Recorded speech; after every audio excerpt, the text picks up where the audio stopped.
How's it going, everybody? Thank you so much for joining me today for episode number 95 of the Car 5 podcast. You guys know me, of course. I'm your host, Joshua.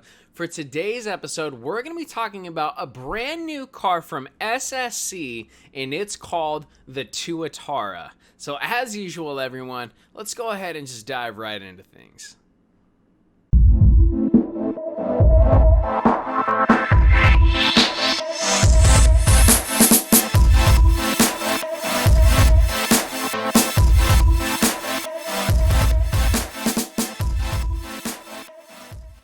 So before we get into the main point of today's episode, talking about the SSC Tuatara, we're going to go ahead and go back in time just real quickly and go over a brief history lesson, because the truth is, not everybody knows about SSC.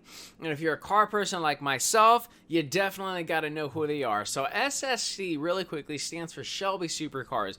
It was a company that was founded in 1998 by Mr. Jared Shelby in Richland, Washington. Now, I know you know the last name Shelby. He actually is not related to the Carroll Shelby we all know and love, but without a doubt earns his own respect as creating an automobile that is just beyond phenomenal, and he is one hell of a genius. Let me tell you why. Because one of the things that Gerald Shelby is known for in his company SSC, one of the things they're most known for is their hypercar, the Ultimate Aero. And if you've never heard of it, let me tell you how serious of a car it is and how amazing it is. Back on September 13th in 2007, the SSC Ultimate Aero actually beat the Bugatti Veyron's top speed record. Bugatti did their car in 253.81 miles an hour, and Jared Shelby in his SSC Ultimate Aero hit 256.14 miles an hour. So you tell me how serious of a company SSC is. Yeah, they know what they're doing. So now let's go ahead and go forward in time back to present day. The Tuatara, the latest and greatest model from SSC. Absolutely phenomenal. The thing is an aerodynamic beast. It's fast. It's light. So let's go ahead and look at some of the performance factors. It is going to be a twin turbocharged mid-engine V8 that is at 5.9 liters. It's going to have 1,350 horsepower on normal pump gas, but if you decide to put E85 in the Tuatara, you're going to have 1,750 horsepower. You take that amount of horsepower, the car only weighs 2,750 pounds. Can you imagine what that feels like?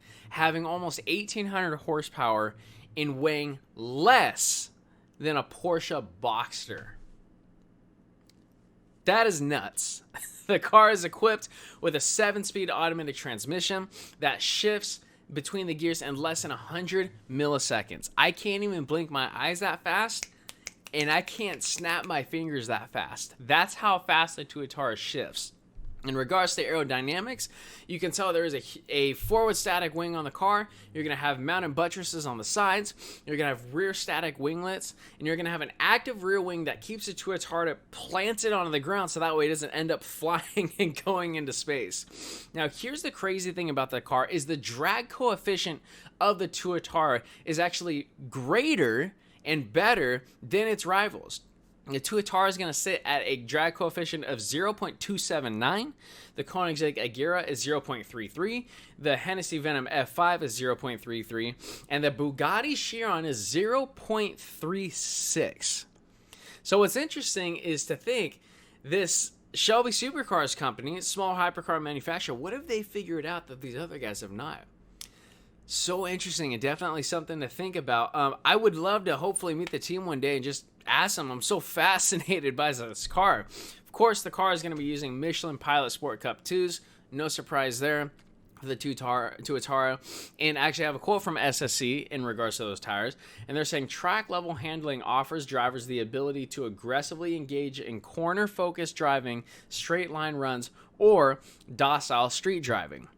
So what they're saying is just the whole car in general, along with these tires, will allow any SSC Tuatara driver to drive the car how they want. Now, getting to technology in the Tuatara, you're going to have 3 different driving modes. You're going to have Sport, which is for normal all-around driving. And the front is going to be 4 inches off the ground or the rear is going to be 4.5 inches off the ground. So a slight little angle, which is natural, how it should be. You're going to have your second driving mode, which is track. Better handling lowers the car to 2.74 inches in the front, 3.25 inches in the rear. And then the last one, which is front lift mode, which is necessary in any supercar or hypercar. Every supercar or hypercar should have this front lift mode. It lifts the front end of the car an additional 40 millimeters, so you have greater ground clearance, which you definitely don't want to be scraping that low of a car on curbs going up streets and put the car in your driveway, etc. and so forth. Now, production of the Tuatara has officially started, and I don't know of an exact time, and I haven't seen anything as of yet, when customers will take delivery of their vehicles. And we're still waiting on other factors, top speed, 0 to 60. I have no doubt in my mind with this amount of weight, this amount of horsepower, today's automotive technology, that SSC with their Tuatara is definitely gunning for the 300 mile per hour mark. Bugatti recently did theirs, whether you count it or not. Now remember, the Bugatti Chiron Supersport 300 plus car only hit 304 miles per hour in one direction. A lot of people are saying for it to count, you got to run in both directions. So whether you think that record is valid or not, that's up to you. But I think there's no question SSC and their Tuatara is going to run for that 300 mile per hour mark. But ladies and gentlemen, that's all we got for episode number 95. SSC, great company. Tuatara, great car. I look forward to reporting more on this car to you guys soon. Don't forget to follow on Instagram, like on Facebook. If you guys are checking out for the podcast first time, thank you so much for stopping by. If you're not on the YouTube channel already, go ahead and head over to the YouTube. Just type in the Car 5 Podcast and just browse the channel. If you guys see what you like, hit that subscribe button. If you don't mind, leave a like on this video as well. You guys ever need anything from me, just shoot me an email. info@car5podcast.com. Now, don't forget as well, if you guys are looking for your favorite hat, shirt, sweatshirt, accessory from your favorite car company, go ahead and check out the link in the description, www.tlog.com. It's your guys' go-to automotive resource for not only news, but authentic brand merchandise from your favorite car brands as well. Last but not least, everyone, don't forget to tune into our next episode, episode number 96. We're going to be talking about the Pagani Huayra BC Roadster. Thank you so much, everyone, for tuning in. Please remember to drive safe and have a fantastic evening. Thank you.